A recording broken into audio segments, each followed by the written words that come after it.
don't believe in the boogeyman? I believe in Michael Myers, a deranged serial killer, but the boogeyman, no. Well, you should. These videos are not for children.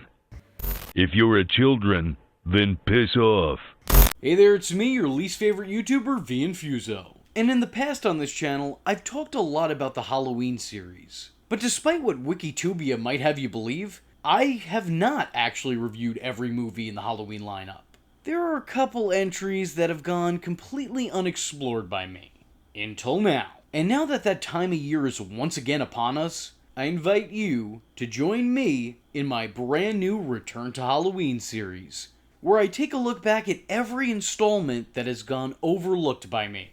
And what better place to start than Halloween? It seems that the Halloween series, much like Michael Myers himself, cannot die. It simply refuses to. The series previously hit a brick wall in Part 6 with The Cult of Thorn. They then retconned that movie along with the last 3 movies that came before it, and it really revitalized the franchise as a whole. Until the very next movie in that new canon immediately killed it off again. The series then took things back to basics, and back to the very first Halloween, with a brand new rebooted timeline. And the movie was pretty divisive amongst fans. But it was just good enough to get people talking about The Shape once more. Until the next dog shit movie came out and destroyed the brand once again. Many had thought, and most had hoped, that they'd seen the last of Michael Myers. But then in 2018, Danny McBride of all people decided, fuck that. And he gave us Halloween. A movie that took everything back to the original. Even the title. This movie takes place 40 years after the original, retconning and erasing every movie that came after it. Again, meaning that there was no Cult of Thorn, there was never an internet show that took place in the old Myers house, and most importantly, meaning that Michael and Laurie were never actually related.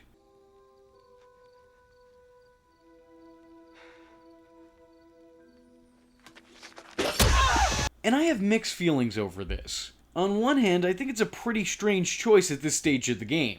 It's pretty much accepted and well-known lore that the two are siblings. That girl, that Strode girl, that's Michael Myers' sister. Michael, I'm your sister. Please don't be angry with me. Please don't hurt me, Michael. My brother killed my sister when she was 17 How'd he do that? with a really big, sharp kitchen knife. Michael Myers. She was born 2 years before he was committed.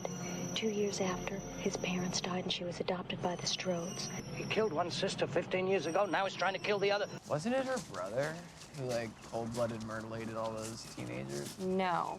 That's just a bit that some people made up to make him feel better, I think. That'd be like if George Lucas told us tomorrow that Luke and Leia aren't brother and sister anymore. They're just friends. And if that guy had the legal rights to those movies, well, he just might have. Everyone knows Michael and Laurie's connection. It was the focal point of every movie Michael Myers was in for the last 4 decades. Even the ones Laurie wasn't in. Michael and Laurie are related. Everyone knows it. You are literally rewriting history. But then again, on the other hand, the fact that there isn't that familial bond adds a lot more to the lore and mystique of The Shape. If this man does what he does without purpose, why, it's almost as if he has no reasoning, no conscience, no understanding. Even the most rudimentary sense of life or death, good or evil, right or wrong. He has none of that.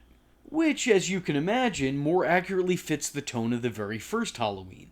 There is nothing to keep him grounded on any level whatsoever. And while Michael Myers is depicted as being a human being, it's clear that there is no humanity to him whatsoever. I like that this movie keeps the mystery of Michael Myers. We're shown just enough of him to have some idea of what he looks like, but not enough to pick him out of a police lineup. The movie has some great attention to detail, giving Michael the eye scar he had in the first movie even if it's only somewhat visible for 2 frames. That's what I call craftsmanship. That was really nice. And you boys thought I wouldn't notice! One of my favorite aspects about this movie aesthetically is its mask. Now, it's no secret that the Halloween franchise has seen a lot of different interpretations of the iconic Michael Myers mask, and not all of them were good.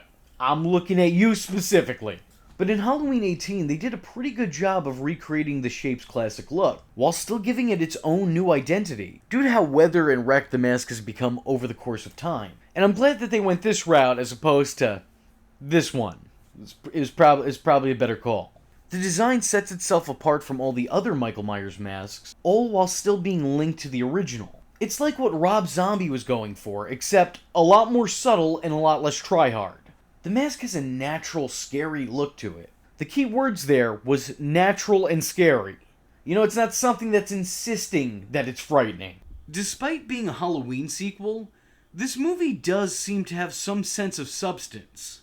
I think more than any other Halloween sequel, this feels the most thought out, and like a much more realistic and likely continuation of the original. It really does justice not only to the franchise itself, but to the horror of the original Halloween, by not only showing the gruesome murders, but showing the long-lasting effects such trauma would cause. While Laurie made it out of the original Halloween alive, she never truly escaped Michael Myers. He's haunted her every waking moment of her life since their first encounter.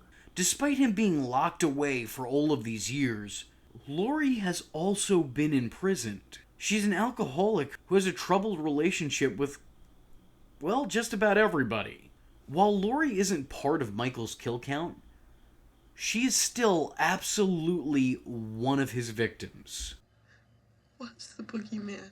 Their encounter forever changed her life and damaged every relationship she'd ever have. I think Laurie says it best when she says, I'm twice divorced, and I'm a basket case. Michael Myers became her life's obsession. She sacrificed her relationship with her child so that she could properly keep that child safe. And by the movie's climax, it's clear that she at least did that right. I like this version of Laurie and her transition into horror movie badass. It's a pretty impressive one. I find this entire evolution of the character to be mostly believable. And it's cool to see Laurie Strode in this version of events go from survivor to hunter. We're watching the prey become the predator. It gets to the point where Laurie literally stalks Michael Myers, looking to hunt him down, the very first time he's out in public since being in custody. What's that they say about turnabouts again? While Laurie's been preparing herself for this for years, her admittedly justified paranoia has alienated her daughter Karen away. Laurie lives to survive, but her survival has come at the expense of her family life and her bond with her daughter. Karen, now a full-grown woman with a family of her own, spends most of her time trying to distance herself from her already estranged mother. She's just so desperate to live a normal life, which is kind of hard to do when you've been brought up to be a miniature assassin. I mean, it works for some people, just not everybody. But suffice it to say, hit girl she is not. While she still clearly loves her mother, she hasn't exactly forgiven her for throwing away her childhood.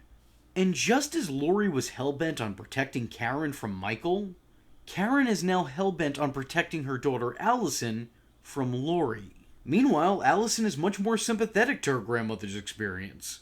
She's been kept away from her grandmother most of her life, so their relationship isn't exactly ordinary. Did you invite grandmother like you said you would?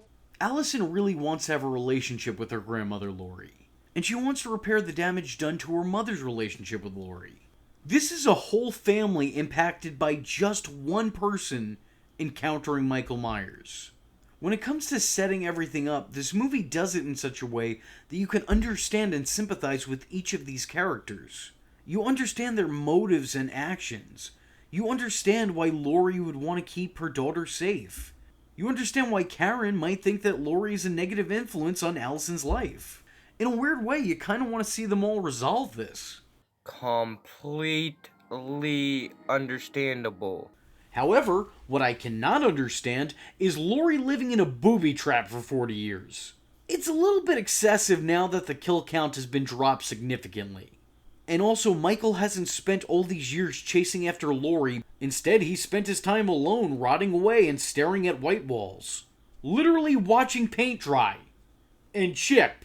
What sucks about forgetting the other movies that came before this one is that now Michael's kill streak is greatly diminished. And his legendary stats have been almost completely reset. He's not the legendary slasher who killed 58 or 21 people depending on the timeline you're watching. Now he's the silent lunatic who killed his sister once, and a couple years later murdered 5 babysitters. To be fair, this movie does do its job in re-establishing Myers as the threat we know him to be. Having him mass up a kill count in this movie of 16 people throughout its runtime.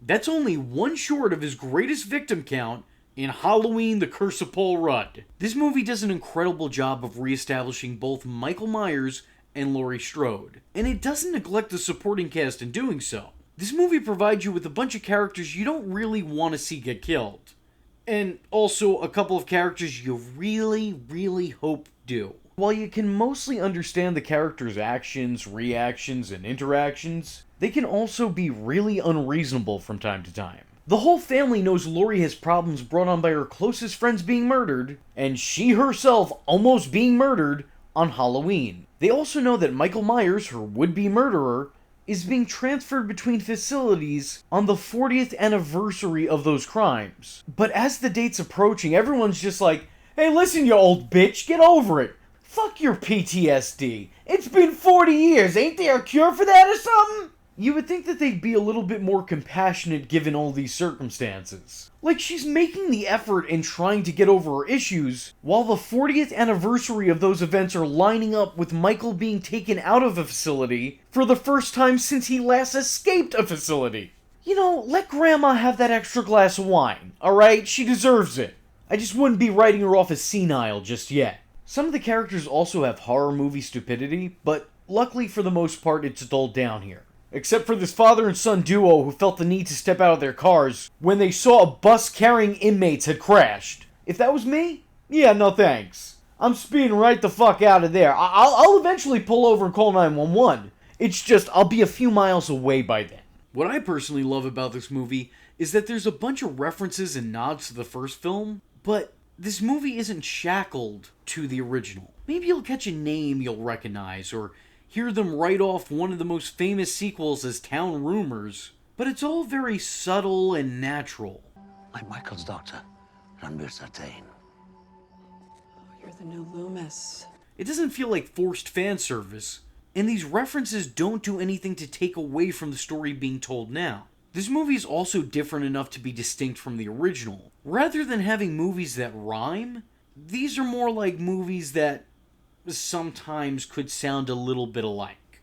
If that makes any sense for the reference I'm making. With the amount of hidden Easter eggs and homages in the movie, it's clear that this was a labor of love. There's a whole lot of callback to the movie timeline's predecessor, but when it's not doing that, it's also recreating to some extent scenes from the other films in the series' run. And in almost every case, this movie does it better. It very cleverly toes the line of existing on its own, but also paying tribute to its parents. And uncles and aunts and shit. Outside of all the tributes to its past predecessors, I think that there's a real interesting connection to a certain Halloween film here. What I'm saying here is that Halloween H2O crawled so that Halloween 2018 could walk. Slowly and menacingly. I love Halloween H2O, but the movie always felt like Halloween meets Scream. Halloween 2018 takes itself like a much more serious product. It darkens its tone, and it puts a certain emphasis on the aftermath of surviving such a traumatic experience. Showcasing Laurie as a paranoid alcoholic whose instability and fear alienates her child from her is ripped straight out of the original Halloween sequel Reboot. And that's a pretty specific plot point from a pretty specific movie. It's done much better here because the movie isn't afraid to push the envelope. And it does a fantastic job of developing its leads as flawed people impacted by tragedy. This feels like a much more gritty and realistic portrayal of such events. And because of that, I just become sucked into the story every time I turn it on. Probably should have used better wording there, but we're gonna move on. The one thing that annoyed me, and quite frankly frightened me about retconning the timeline once again, was the new movie accidentally downplaying Dr. Loomis's importance to the story. H2O had already erased a bunch of well-delivered and well-articulated speeches on Michael in its new canon, when it got rid of 4 through 6. But at least we still had the man's actions in 1 and 2. Now we're all taking it back to 1. In hindsight, I think they pay Donald Pleasance the proper amount of respect for his time in the role. We hear someone trying and someone succeeding in mimicking his voice in recordings. He gets a name drop a couple times here and there. It's just the right amount of involvement from the character whose actor has unfortunately already passed. And probably should have passed on a couple of these Halloween scripts.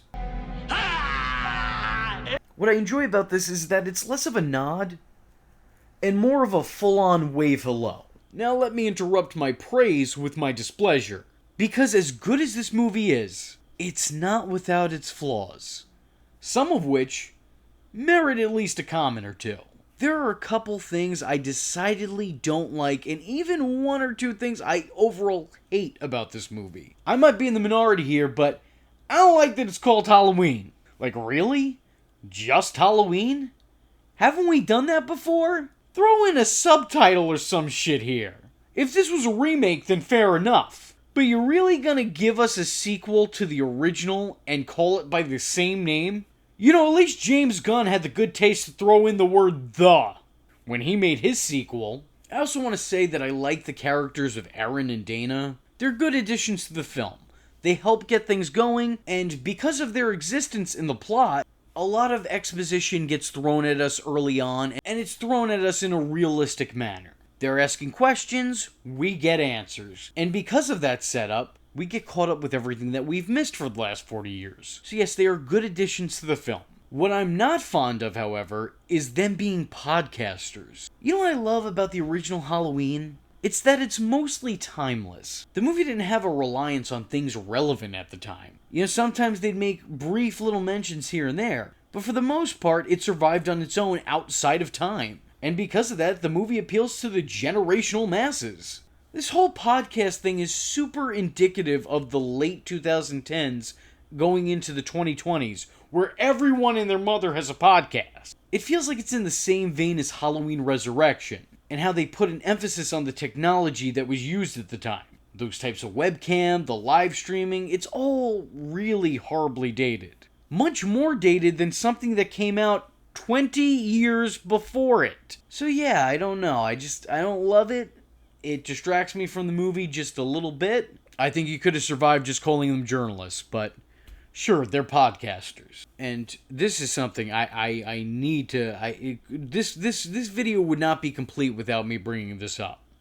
And then immediately tearing it apart. The heel turn from not Loomis stands out from the rest of the movie. It's the one schlocky part of a movie that was trying to present its content seriously. It feels like something out of a bad B-movie, and that irks me every time I rewatch this because this isn't a bad B-movie. It's a good Halloween movie. Having the crazy guy be the one running the asylum is too much of a joke for it to not be a joke. This whole psychological bullshit babble about him needing to see Michael Myers kill in order to understand him is too dumb for the movie that it's in. This movie is smarter than that. And you know what, movie? I'm not angry, but I am disappointed.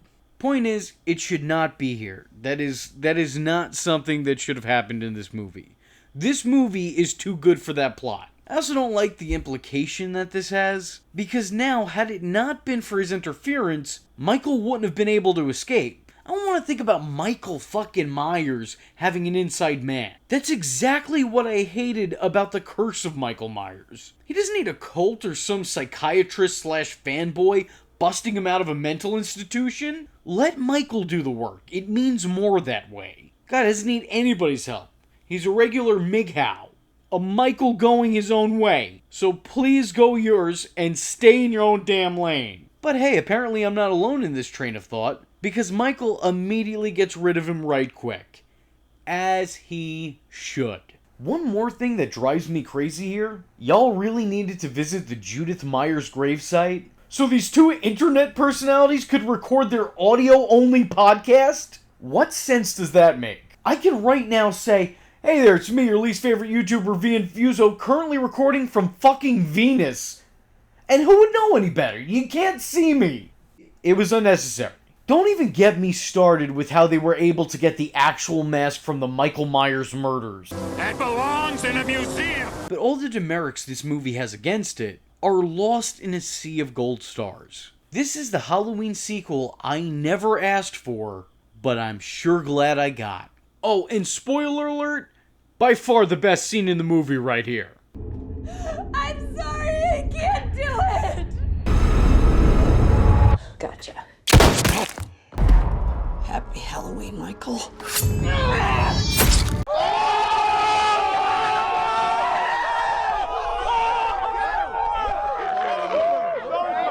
And the ending of this movie is just perfect.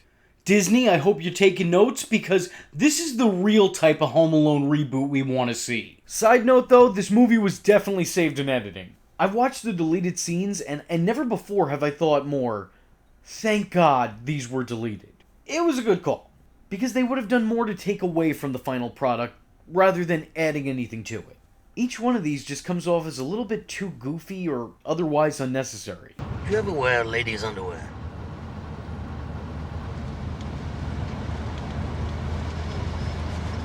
While it's probably no real mystery at this stage in the video, let me just come out and say it. I really like this movie, and I'm so glad that I got to rewatch it for this. I have a newfound appreciation for it. I truly, truly believe that this is the best one since the original. And I'm including Halloween 2 in that. This is way better. And that's coming from me. I went into this with a lot of doubts. There's a brand new Halloween movie coming out, and while everyone's talking about how potentially great it's gonna be, I can't help but think that this could be the worst of the whole bunch. Luckily, I was proven wrong. As far as I'm concerned, Halloween 2018 was the real resurrection of the Halloween franchise. And I believe in the hands of those who made it, the Halloween brand will find a fitting end. Or maybe the next one will suck. Maybe it'll be terrible and this comment will be a meme. I don't know, we'll see. Ultimately, I think this may just be the best Halloween. Am I saying it's better than the original? Well, that's hard to tell. I think for me personally, I might enjoy it just a little bit more. But then again, I wouldn't be able to enjoy it as much as I do if it wasn't for the first one, so it's kind of a package deal. So by my estimate, if it's not number 1 in quality, it's a shoo-in for number 2. But I think it goes without saying that this is the best Halloween sequel. And if for some reason you yourself haven't seen it yet, then do yourself a favor and check it out. With that being said, I was your least favorite YouTuber, Infuso, and if you'd like to see me continue my deep dive into the Halloween series, then I'm gonna need y'all to make Busta Rhymes proud and comment Trick or treat, motherfucker. I thank y'all for watching, and I hope to see you in the next one. I am vengeance. I am the night, and that was Infuso. Just remember, if you're not tuning in, then you're missing out. So, if you like the words that came out of his mouth hole, and you too would like to become a V-generate, don't forget to like and subscribe. Thanks for watching, nerds! And if you're not joining the fun, you're in for one bad day. And you know what they say about having one bad day?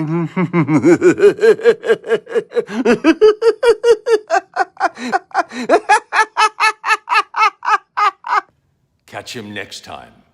Same bad time. Same bad channel. You know what would be dope? If Michael Myers worked like the bully from It. Like how It used him as a vessel and commanded him to do the terrible shit he did. If it was like that, except in this particular scenario, It is just pure evil, and the bully, Henry Bowers, is Michael Myers. And that's my pitch. Bloomhouse Entertainment, ball's in your court. I'll be waiting by the phone. You just let me know.